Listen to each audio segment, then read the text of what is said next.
Welcome back. After 6 months of intense planning, the first draft of a master plan to transform a 50-year-old marina and empty acreage into a 13-acre tropical urban islandscape was today unveiled. Behind the $250 million multifaceted, multi-layered development is Sterling Hurricane Hole, an affiliate of Bahamas-based Sterling Global Financial. The project will be developed in 3 phases over a 5-year period and expects to offer some 600 construction jobs a year between 2019 and 2024.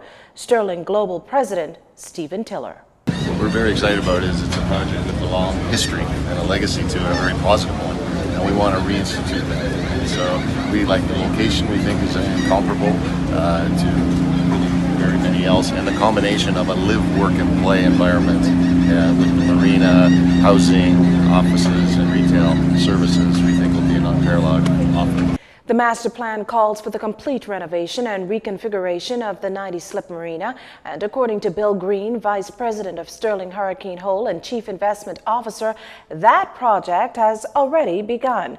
The marina's redevelopment will take place concurrently with the development of Sterling Commons, 3 mixed-use buildings. One marina place will encompass existing office and excursion vessel dockage, along with another 2 new residential buildings. The VP of Sterling Hurricane Hole and Managing Director of Sterling Global Advisory Services, Kayla's Roll. Well, I think it's going to be good for the economy, it's going to be good for jobs, and I think it will signify to people that the Bahamas is still open for business, that we're still a great place to invest, and it's by a Bahamian company. All of the principals involved in this venture are permanent residents who have been in the Bahamas for many, many years. The investment group made up Bahamians as well as some foreigners. But I'm just going to sell it back to you for a very reasonable price. What this is going to do for Paradise Island and the Bahamas in general. Sterling plans to work closely with others who have established interest on Paradise Island, like Brookfield, Atlantis, and Four Seasons at Ocean Club. In news from the labor front this evening, pressure applied on the government to respond to a request from the 2 umbrella unions to either meet with the Prime Minister or get a response from the Attorney General regarding that recent Court of Appeal ruling. The ruling puts all existing and future industrial agreements at risk. And that's the case in both the private and public sectors. The latter covers some 20,000 workers in the country. If unions cannot negotiate via law and constitutional right collective bargaining, then there is no need for unions. This ruling pretty much handcuffs the very existence of unions, and so we will not let this go. And so pretty much what came out of the meeting is that we are taking every precaution from a protocol perspective. First, by writing the government, and now writing the ILO, and then we would then be with our members in terms of doing what we have to do in terms of demonstrations that we have to, so that we would bring to bear the full exposure and realization of this ruling. Now, as you heard National Congress of Trade Union President Bernard Evans mention, if not addressed, the matter will hopefully be raised during the International Labor Organization's convention in June. But trade unionists are not waiting until then to make things happen. We will meet with our members next week to again appraise them of the progress or non-progress that has been made thus far. And then if we have to do what we have to do in terms of demonstrations, if we have to, then I think that would be the next step for us to do. Definitely, we're not going to wait 2 months. Whether that results, like I say, in demonstrations or what have you, or reduce enthusiasm on the work plane, that's what we will do. And according to Mr. Evans, this action will begin as early as next week.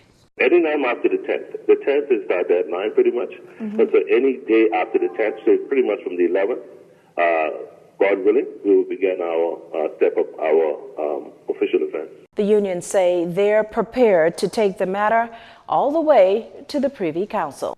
Union busting, victimization, intimidation, disrespect, and disregard on the lips of Nurses Union President Amacha Williams following a so-called secretive meeting between PMH's principal nursing officer and her management team and expat registered nurses.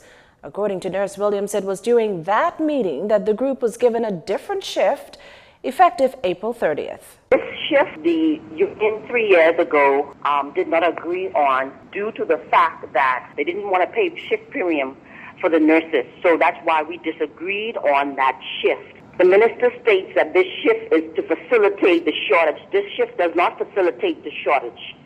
This shift causes the nurse to be overworked and underpaid. But why expat nurses? To pay the expat nurses any more money. So that's why they did that. And they intimidated the expat nurses. They victimized the expat nurses, and that is why, and the expat nurses know we have to do this because we are on a 3-year contract, or some of us are about to renew our contracts, and they would not renew it if we don't go along. And not only that, they have breached the industrial agreement of the union. Any shift changes that takes place should be first consulted by the union. The union has a shift change in their agreement, and their industrial agreement, which we've already agreed on, and that industrial agreement is not up until 2019. The reported tension comes at a time when the Bahamas could hardly afford to lose any of its nurses. The shortage, said to be in the hundreds, has been deemed of critical proportions. At last report, a high-level panel was set up to determine what it will take to keep nurses at home. You're watching JCN News. Stay with us. This segment of the news was brought to you by Alive.